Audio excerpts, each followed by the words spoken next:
আজকে আমার খুব আনন্দ হচ্ছে, খুব আনন্দ হচ্ছে। তাড়াতাড়ি শুরু করো না, ভাত শুকিয়ে চাল হয়ে যাবে। আনন্দ হবে না?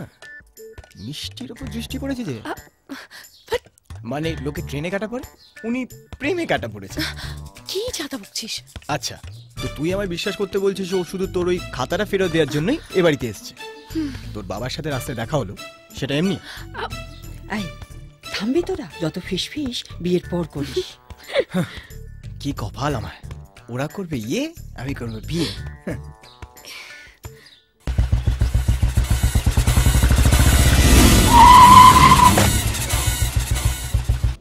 নেহাত আপনারা এত ভালো তাই, নইলে আজ অব্দি যাদেরকে দেখেছি তারাই ঠকিয়েছে। তা তুমি এত সহজ সরল, তা বেঁচে আছো কি করে বলো তো?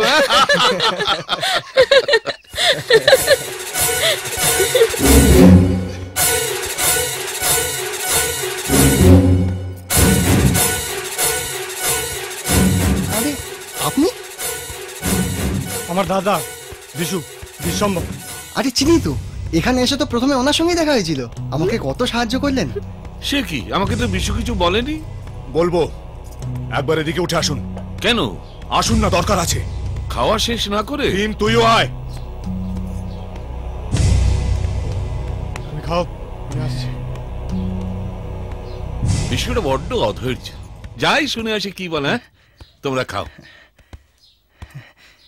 কি আশ্চর্য, এই এক এক করে এবারই সবার সাথেই দেখা হয়েছিল, অথচ জানতামই না সবাই একই ফ্যামিলি। এ তো আর এমনি এমনি হতে পারে না, সবই ঠাকুরের ইচ্ছে।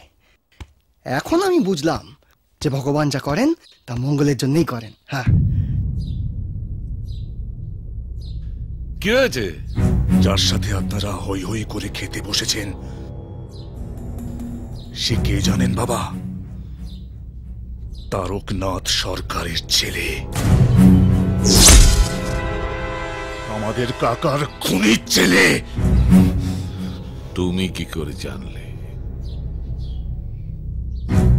আমি নিজের কানে শুনেছি, ওর মুখ থেকে শুনেছি বাবা।